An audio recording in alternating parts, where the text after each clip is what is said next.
Buenas tardes. Creo que ya es hora de empezar otra vez.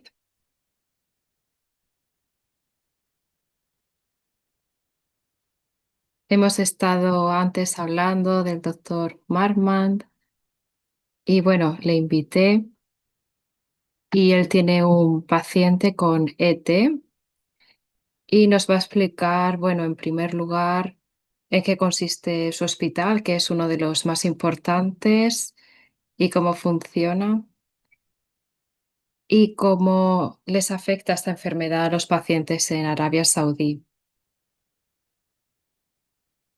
Doctor Marman, le doy la palabra. Muchas gracias. Muchas gracias. Estoy muy contento de haber conocido a Peter en un meeting de MPNs y fue durante el almuerzo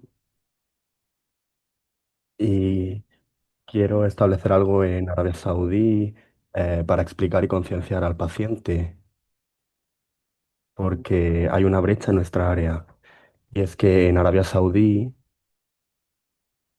yo trabajo en uno de los hospitales más importantes del Medio Oriente.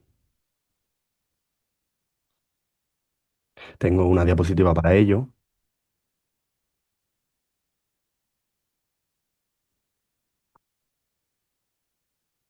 Sí, es esta. Pues este es nuestro hospital. Se estableció en 1997 para que los pacientes de Arabia Saudí no tuviesen que viajar a la hora de tratarse estas enfermedades. Así que se estableció este hospital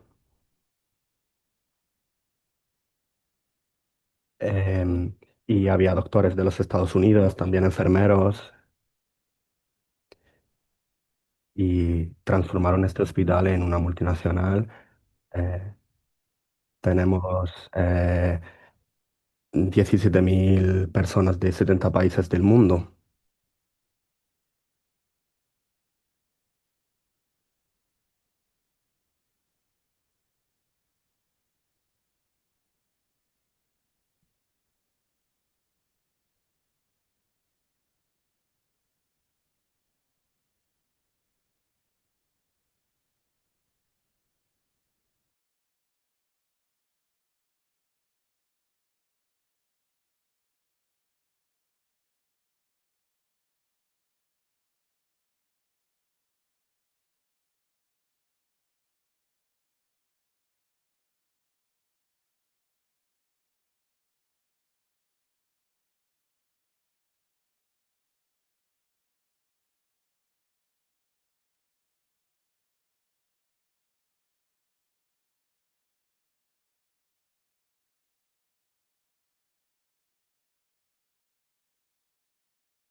Así que desde este punto de vista tenemos nuevos medicamentos y acceso a nuevos medicamentos.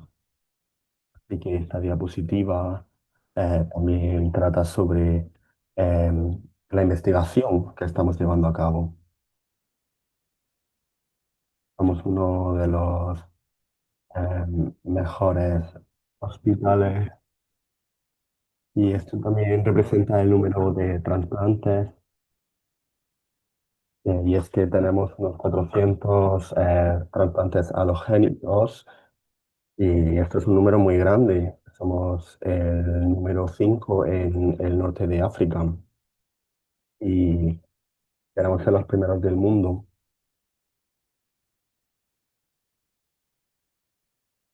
Y vamos a combinar las tres ramas para llegar a ello, las tres sucursales. Y probablemente el primero del mundo sea Nueva York y después Seattle y luego nosotros. También he oído que en China hay uno bastante grande. La siguiente, por favor. Esto es lo que mencioné sobre el CART. Esta es la celebración de, el número 100 de CART y estos son nuestros números. Hablamos sobre los trasplantes que hemos realizado y es algo de lo que realmente estamos orgullosos porque van en crecimiento. Y por favor, la siguiente. Esta es nuestra propia fábrica de carté, eh, que eh, el costo de este recorte fue de alrededor de 400.000 euros por paciente y es bueno que tengamos esta fábrica. La siguiente, por favor. Esto es lo que mencioné antes sobre el número 5 y es que esta es la Fundación de Trasplantes de Norteamérica. Está en el 5% superior de calidad. La siguiente, por favor. Y es que estamos realizando más de 380 ensayos clínicos y de estos el 25% son de hematología, lo cual es bastante importante. Y esto es para hablarles sobre la actividad en nuestro hospital. Así que me gustaría preguntarles cuántos pacientes hay aquí de PV y cuántos de TE, vale, hay un poco más, y de mielofibrosis, solo unos pocos, ¿no?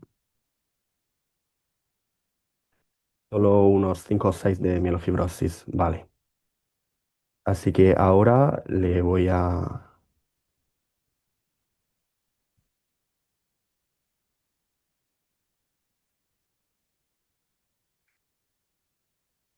Normalmente los pacientes van a un doctor local y entonces desde ahí les mandan al especialista. sí, pues lo pondrán en un sistema de referencias y por lo general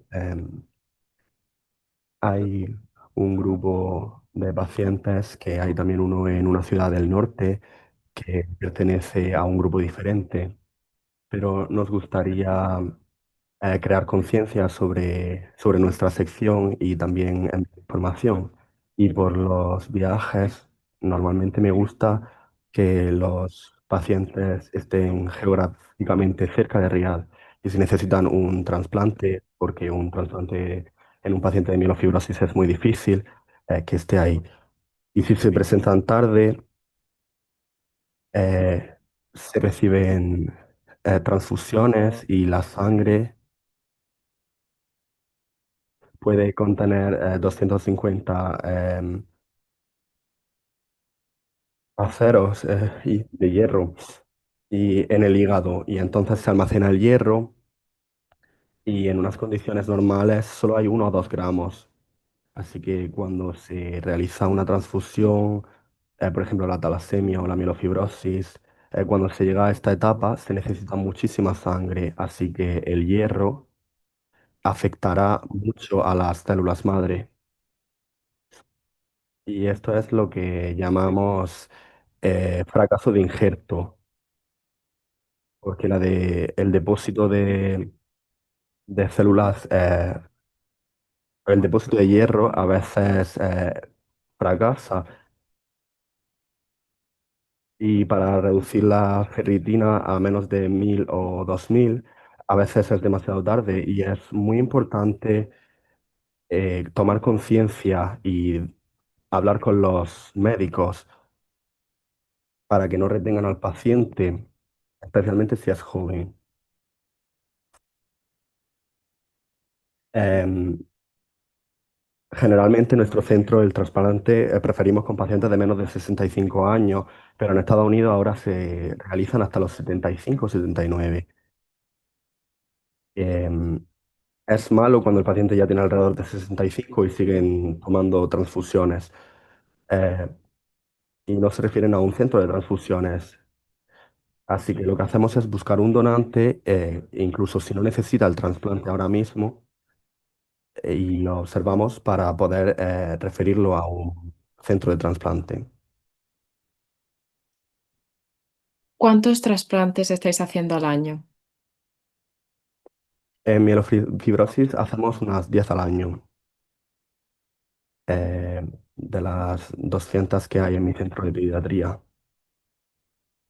Pero generalmente los pacientes con mielofibrosis necesitan un trasplante. Antes del trasplante se necesita una preparación, como mencioné, especialmente si el vaso ya es bastante grande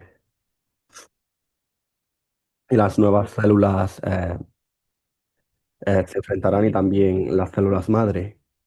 Así que tenemos que preparar al paciente con inhibidores de JAK2 para reducir el bazo y la inflamación, y así que la condición del paciente esté mejor antes del trasplante. Y no sé si queréis mencionar también rápidamente el procedimiento del trasplante.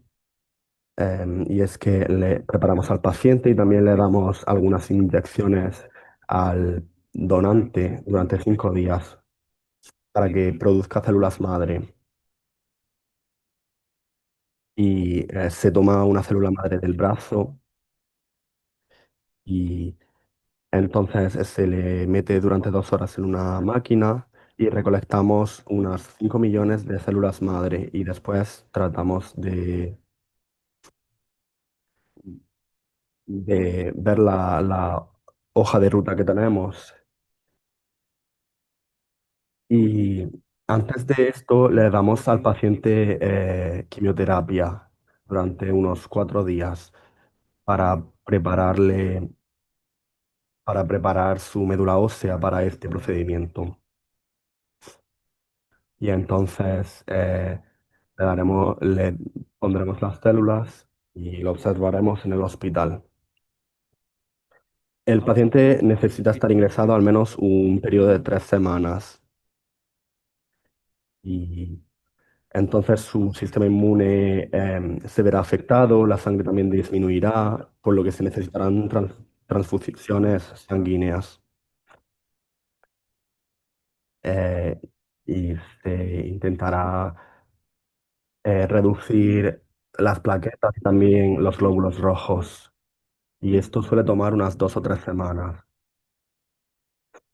Así que tenemos que ver si el paciente tolera la inmunosupresión y entonces administrársela y así dormimos un poco el sistema inmunológico y lo despertamos lentamente.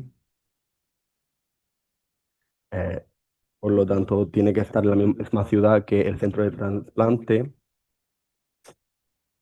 y tendrán que visitarnos unas 2 o 3 veces por semana, al menos 2 veces por semana porque tenemos que medir la inmunosupresión. Y también tenemos que comprobar las complicaciones. La número uno es el injerto contra el huésped. Y es que el sistema inmunitario ataca al injerto. Y esta es la complicación principal del trasplante, además de la infección. Es muy peligrosa porque el sistema inmunitario está debilitado. Y entonces decidimos esto si un paciente tiene alrededor de 38 grados de fiebre. Y entonces tendrá que ir a la sala de emergencias porque necesitamos hacer un hemocultivo rápido y administrar antibióticos. Bueno, pues voy a hablar sobre cómo gestionar a los pacientes, especialmente los jóvenes, y yo es que me suelo sentir mal porque muchos de mis pacientes tienen problemas en el hígado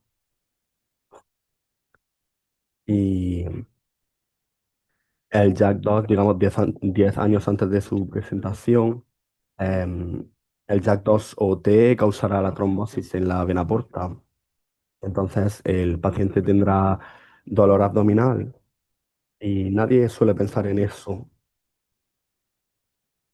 Nadie suele pensar que esto se deba al Jack 2.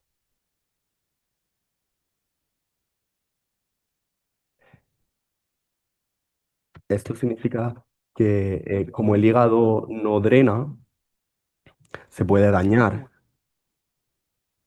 Eh, Ayúdame por favor con el inglés. Así que a veces el hígado pues estará enfadado porque no drena y entonces por esta supresión se ensancha para poder liberar la presión. Y entonces también surgen varices, que son como bolsillos de sangre y es bastante peligroso. Tengo un paciente que se presentó no con problemas de vaso de hígado. Bueno, ¿cuáles son los problemas de hígado que se suelen presentar? Pues a veces es picores, a veces también puede alterar la conciencia y también los fluidos del cuerpo.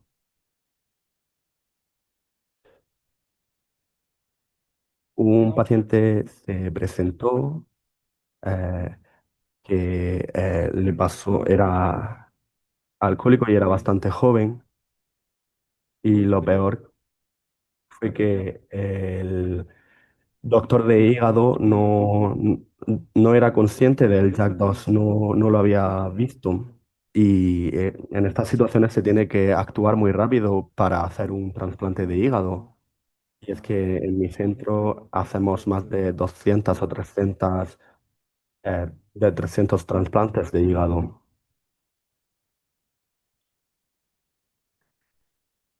Y la verdad que está bastante bien. Y sí, el donante puede ser un familiar. Así que se pueden donar partes del hígado y en 6 meses el hígado crece. Tal vez no sea el tema del que hemos venido a hablar, pero es información importante. Así que para hacer un trasplante de hígado, lo único que se necesita es pertenecer al mismo grupo de sangre, el grupo sanguíneo. Y no hay otros problemas que luego puedan afectar.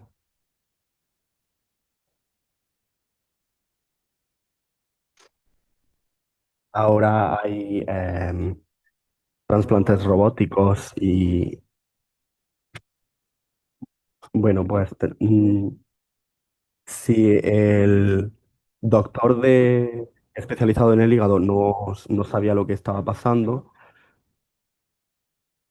¿qué pasaría con el nuevo hígado? Pues le trasplantarían uno nuevo. Esto puede llevar a otra trombosis que afecte al nuevo hígado. Y por eso hay que ver si el paciente tiene Jack 2 y si se puede detectar un porcentaje superior al 2%. ¿Qué porcentaje de personas con policitemia tienen Jack 2? ¿Alguien me lo puede decir? No me refiero al porcentaje de policitemia, es del 98%. La mayoría de personas con poliциtemia tienen el JAK2.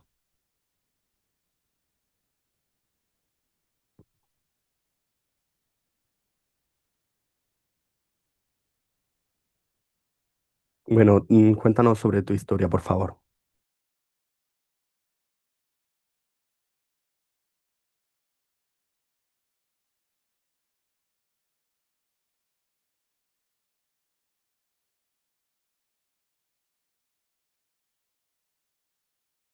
Muchas gracias por esta oportunidad. Me llamo Vad y tengo 33 años, soy de Arabia Saudí y cuando tenía 15 años empecé a tener un dolor de cabeza muy problemático.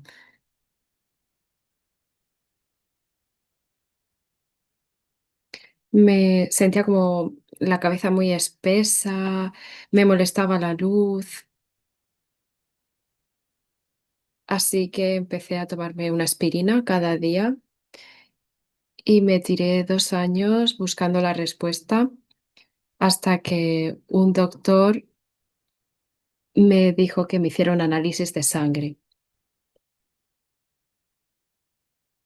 Y entonces se demostró que mis plaquetas estaban muy elevadas, tenía 5 millones 1,5 o un millón y millones. Sí, medio, pero antes sí. de eso,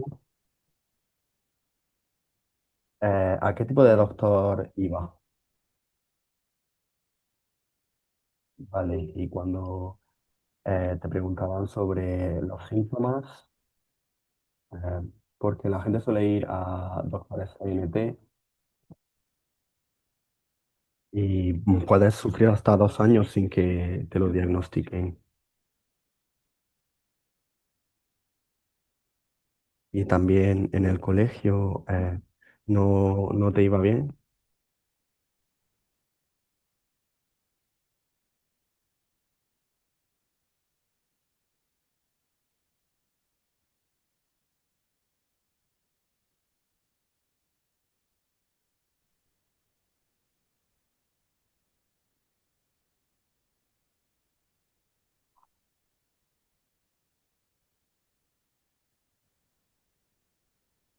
Estaba buscando para ver si tenía anemia. Así que me mandó a un hematólogo que me hiciera una biopsia de la médula ósea y ahí es donde me diagnosticaron con la mutación del JAK2, trombocitemia esencial y desde ahí me tomé hidroxiría y aspirina diariamente.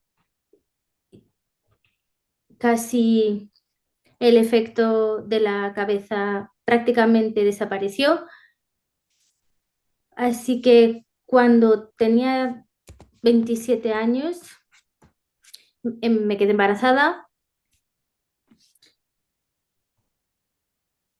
y empecé a tomar inyecciones y aspirina semanalmente y alrededor de las 6 semanas de embarazo tuve un sangrado muy doloroso que duró 2 días, así que después de eso eventualmente los médicos tuvieron que inducirme a un aborto por el Por el sangrado sangrado tan intenso, abundante, porque el sangrado intenso era, dijeron, se dijo, bueno, tenemos que intervenir. Así que después de 6 semanas de embarazo, se hizo. Estábamos a niveles de 700. Así que normalmente con el embarazo las plaquetas tienen que bajar. Es algo normal. Algunas mujeres embarazadas pueden llegar a tener incluso por debajo a 600 o 500 las plaquetas.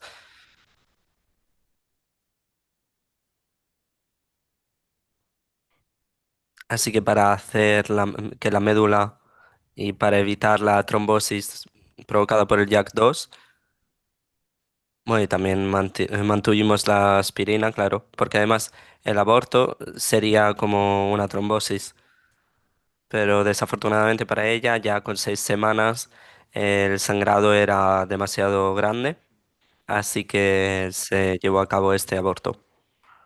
El aborto es una mala experiencia, ¿verdad?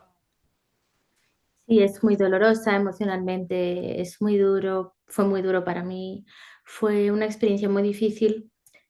Eso me hizo preocuparme mucho, me hizo tener mucho miedo a volver a quedarme embarazada, pero mi médico, Marmar, dijo que podría tomar enoxaparin para mi siguiente embarazo desde el principio y estuve diariamente con esta medicina y con aspirina y Pegasus. Recuerdo que Nuxerin fue doloroso, sí. Em, se- ella lo estaba recibiendo en el muslo. Le dije de poner un poco de hielo para que la zona se adormezca y así poner la inyección. Pero es que 9 meses poniendo cada día la inyección es mucho. Y realmente estabas preocupada durante estos 9 meses, sí. Además, después del aborto, tal, los 9 meses eran duros. Pero con este tratamiento fui capaz de llevar el embarazo de manera segura y ahora tengo un bebé varón que tiene 6 años ya. Así que ser una madre es lo más bonito que me ha pasado en mi vida y vale la pena todo el dolor, todas las agujas, todo eso. Así que sí, Es muy importante, sí. gracias. Muy importante porque a veces cuando el paciente empieza con hidroxurea, el médico dirá de evitar el embarazo, pero algunos pacientes llegan a tener 40 años y tienen miedo de quedarse embarazadas. Incluso para el trasplante de hígado, el equipo le dijo a una paciente joven de no quedarse embarazada y yo sigo pensando que una paciente debería poder luchar para quedarse embarazada si quiere. La MPN y el embarazo, no hay suficientes datos, hay un vacío en esto, no hay unas líneas guía claras y como se piensa que daña al embarazo, pues directamente se evita. Había datos sobre Rusia que vi hace poco, vieron en otra enfermedad, en leucemia mieloide, compararon a una mujer que em, consiguió tener un buen embarazo y un niño sano,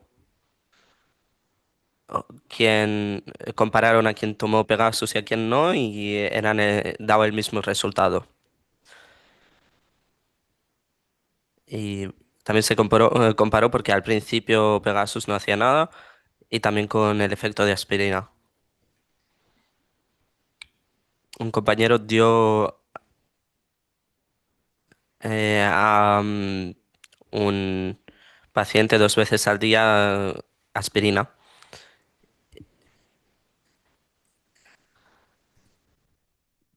Bueno, si puedo intervenir.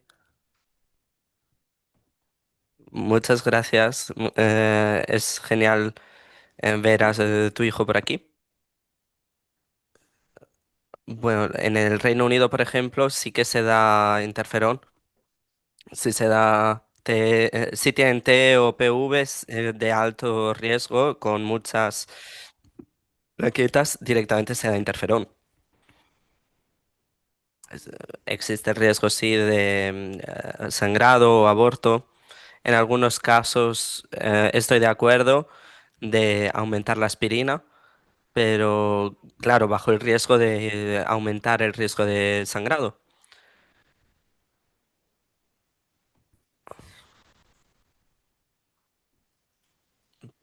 Por ejemplo, eh, a 6 semanas después de dar a luz es muy importante reevaluar. Fisiológicamente, la mujer sigue embarazada 6 semanas después del parto. Tenemos mucha suerte de combinar algunas clínicas y tal, pero tenemos algunas especializadas en hematología, otras en obstetricia, pero hay que combinar ambas, hay que hacerse pruebas, pero bueno, se puede llegar a un 75% de éxito. Oh, sí, el caso de nuestra paciente, por ejemplo, se veía cada 2 semanas por un alto riesgo. Bueno, sí, hemos estado utilizando Bethsremi con pacientes embarazadas con un buen éxito, la verdad. Y vamos a seguir recopilando información porque no hay muchos estudios en general, así que es una buena oportunidad para que em, profundicemos sobre estos pacientes, porque todo el mundo quiere tener una familia, ¿no? Porque ¿qué tendría que pararte si quieres hacerlo, ¿no? Una de mis pacientes tenía 32 años con mielofibrosis, tuvo mielofibrosis con JAK2, tuvo un aborto y luego, bueno, tenía el diagnóstico de mielofibrosis. Así que el diagnóstico, cuando ocurrió esto, hicieron un ultrasonidos y había un bazo enorme, como si fuese un niño, básicamente. Y entonces estuvieron mirando por qué el bazo era tan grande, fue al hematólogo y vieron que tenía mielofibrosis. Empezó con ruxolitinib, en aquel momento tenía solo 33 años y preguntaba, doctor, ¿cuándo puedo tener otro hijo? Y le decíamos, no, todavía no, porque con ruxolitinib está contraindicado. Y además, con el inhibidor del JAK2 tiene un efecto rebote. Si se deja, va, va a haber inflamación y va a volver a crecer el bazo de nuevo, a veces incluso solo 2 semanas después de dejar de tomar Ruxo. Y luego con 35 años, la paciente me dijo, estoy embarazada a pesar del Ruxo. Y dije, ¿qué hago? No sé qué hacer. Así que tenía mucha ansiedad y le dije, bueno, tenemos que dejar el Ruxo. No sé qué darte, no sé si con Pegasus va a mejorar o no, porque en este caso, ¿qué hacemos? Lo que acabó pasando fue que tuvo un aborto repentino, así que tampoco sabría qué hacer en una situación similar. Tiene un niño y quiere tener otro niño y no sabe qué hacer. Yo probaría con interferón PEG. Ella necesita una dosis alta de Ruxo, así que no sé cómo ayudaría.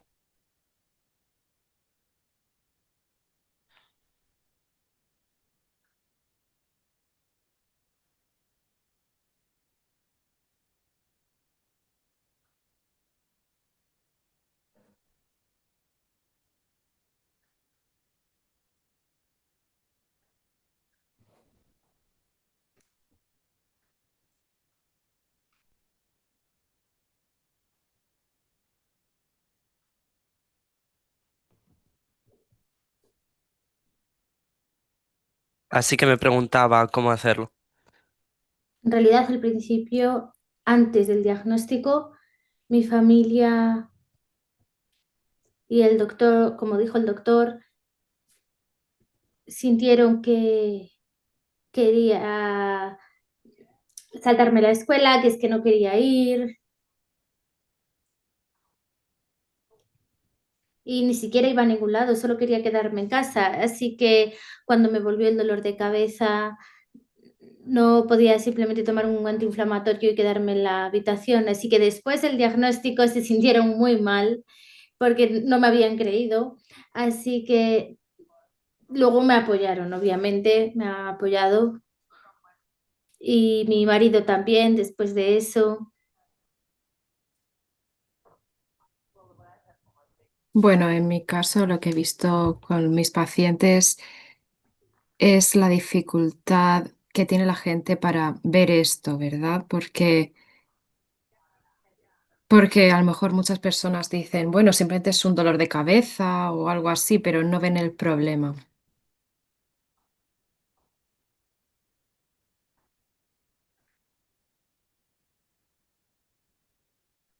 Pero además los pacientes tienen migraña, llevan tomando medicina para la migraña durante muchos años y luego les diagnostican.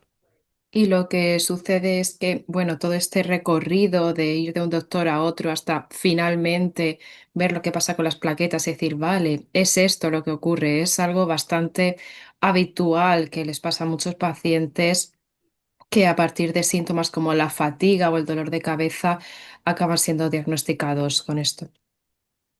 Y además con el nivel tan alto de plaquetas, otros pacientes, por ejemplo, cuando tienen las plaquetas a 600, se piensa que es por la falta de hierro que causa la trombocitosis reactiva cuando se tiene la falta de hierro. Y bueno, se me ha olvidado mencionar que tenemos la trombocitemia esencial familiar. Hay una mutación que se llama MPL y la MPL puede ser familiar o no familiar. La P106 es una mutación y las plaquetas normalmente llegan solo a 6.700 y no hay dolor de cabeza. Son asintomáticos estos pacientes, la mayoría. Y seguimos observándolos, la mayoría cuando hacemos el secuenciado de nueva generación. Quien tiene esta mutación, la mayoría van a tener un 90% o más del 90% de esta mutación. Lo que quiere decir es que ambos padres son portadores.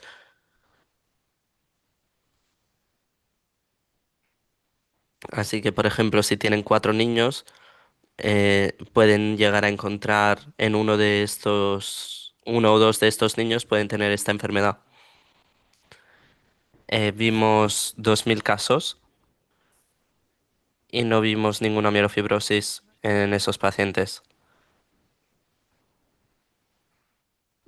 Algunos dicen, tengo cáncer. No, es solo una mutación. Y esta mutación particular, el riesgo de cáncer o leucemia, pues bueno, ahí está. MPL y y el subtipo es 106.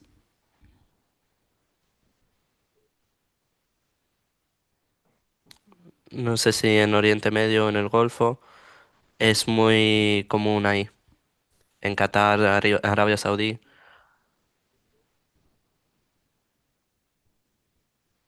Y además a menudo solo identificamos una MPL y cuando vemos que tenemos todo el panel, tenemos todo el diagnóstico. Normalmente se complica más porque, bueno, tal y como hemos visto en la foto de las distintas áreas con la proteína 53, cada vez resulta más complejo porque aunque las mutaciones JAK2 todavía no están relacionadas, todavía no sabemos la relación que existe.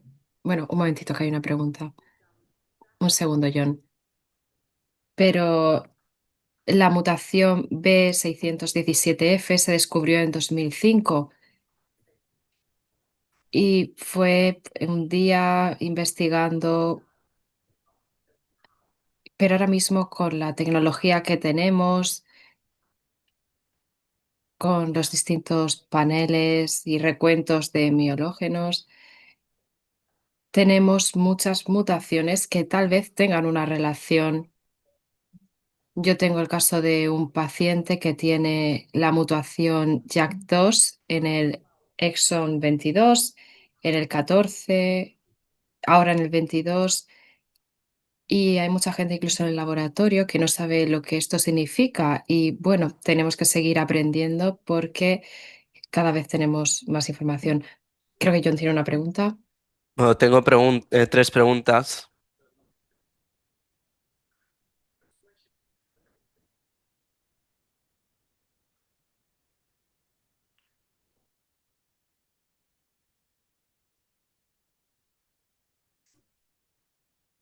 Bueno, tenemos en hemofilia sí que hay. En lo que no es hematología sí hay. Son en los últimos 3 años. Pero bueno, es que en hematología, incluso en leucemia, linfoma, no tenemos esto. Cuando hicimos una jornada para que los pacientes supiesen sobre esto, no había, en grupos árabes no había alguien que hablase sobre su experiencia y tal. Así que vosotros como pacientes, intentad hacer más para tener más difusión en redes, difundir información. Es una necesidad en toda nuestra área. La razón principal por la que está aquí es para hablar sobre la posibilidad de una organización de pacientes. Y cuando nos quedamos en España ya me lo explicó y Estamos intentando la verdad es que no buscar es fácil porque la estructura de los países maneras es muy de hacer distinta esto, pero la estructura de los y por países la Es es toda situación una situación diferente. política política. y del reinado. Pero creo que podríamos hacerlo Volveremos a este tema hoy o y mañana, que podemos hablar luego en otro Pero sobre el momento tema bueno, de hoy o los llegará el mañana hospitales y momento en tal. el que y hablemos con los encontrar soluciones hospitales porque es Realmente es y necesario, necesario encontraremos la manera es muy de buscar necesario. soluciones porque es que necesario un país que tan en grande como países como, Arabia bueno, en Saudí y Arabia toda el Saudí, área, Y es que que se debe tenéis, tener grupos de protección. eh, bueno, en Arabia Saudí las reguladoras son muy estrictas. Las grandes farmacéuticas han intentado difundir más información, pero bueno, a veces intenté hablar con los pacientes para que vengan a estos eventos, pero dijeron que no querían que viniesen compañías, hacerlo solo para los pacientes.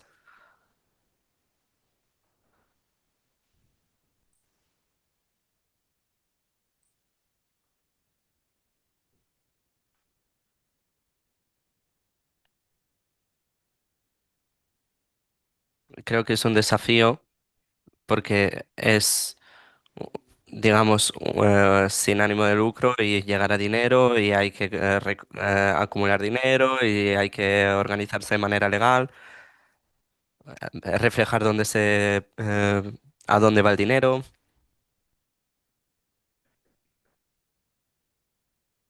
Creo que muchos países tienen PHGs independientes de los que probablemente haya escuchado y creo que mucha gente tiene ganas de saber cómo hacerlo.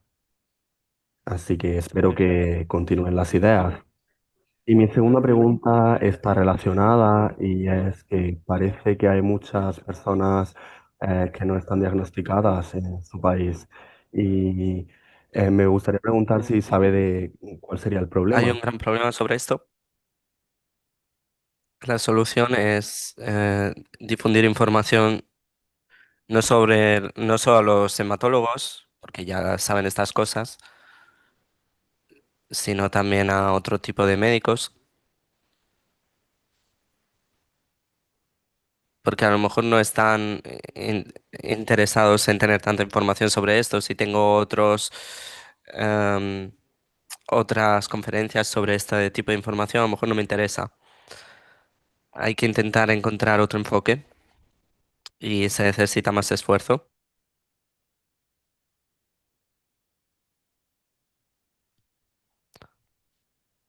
Sí, además hay mucho ya con la trombocitemia. Tenemos también la PMH que viene con el tema de la orina. Y el paciente no tiene por qué saber que es una enfermedad muy rara, que puede tener también daño en el hígado. Las farmacéuticas, como desarrollan fármacos muy caros, pues difundieron más información y ahora la tasa de diagnóstico es bastante más alta. Y ahora han dado también bonos para que la gente pueda diagnosticarse gratis y hacerse las pruebas.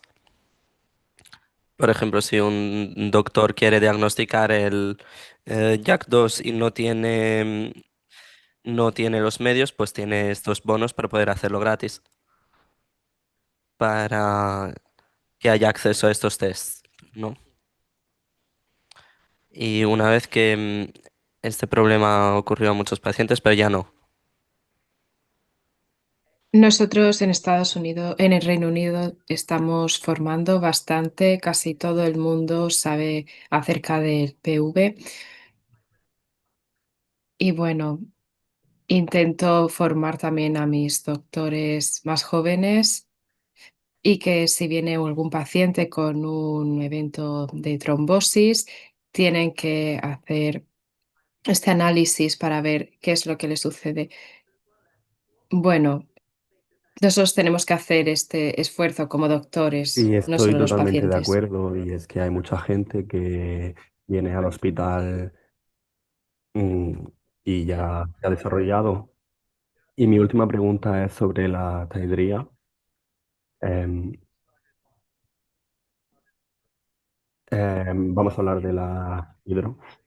Y es que en muchos países es inusual darlo a pacientes jóvenes, probablemente por los efectos secundarios. Y quería preguntarle sobre esto. Pues normalmente no soy muy restrictivo con estas líneas de guía, porque eso al final está para guiarse, pero si un paciente tiene una situación específica, necesito calmar la enfermedad. Estoy de acuerdo contigo de que a veces, bueno, por ejemplo, para los hombres afecta mucho al esperma, ¿no? Las estadísticas dicen 6-7%, pero yo he visto mucho más. Y algunos pacientes me han escrito después de 2-3 años de hidroxeuría y me han dicho que su recuento de esperma ha bajado muchísimo. El, el problema es que, bueno, la compañía lo vendió y ya nadie produce para nuestra área. El interferón, por ejemplo, es muy caro, son 2.000 euros al mes.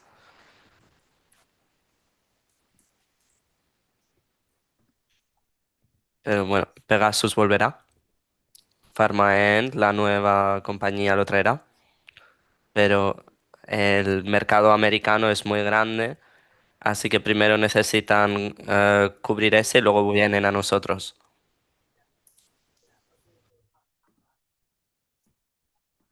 Sí, ya tuvimos esta conversación. Así que bueno, debería costar 600 euros al mes antes el Pegasus, que bueno, es caro, pero mejor que 2.000.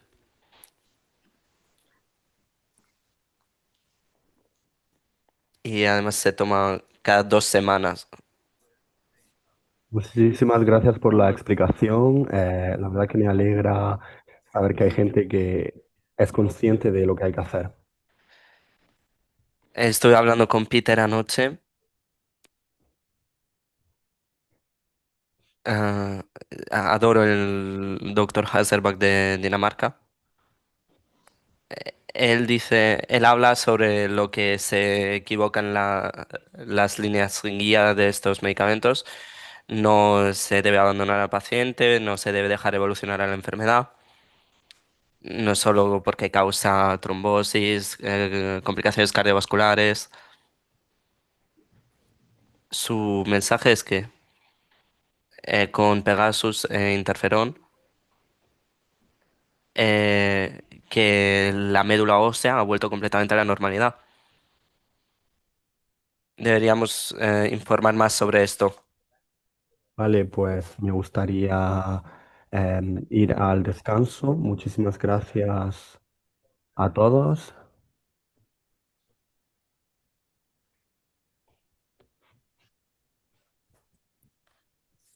La cooperación con Arabia Saudí, esta área, pues tal vez no seremos capaces de hacerlo con la industria farmacéutica, eh, que hay bastantes representantes aquí, y es que tenemos que ayudar a la gente en Arabia Saudí y a los grupos de pacientes, pero debido a la estructura de Arabia Saudí y estos países,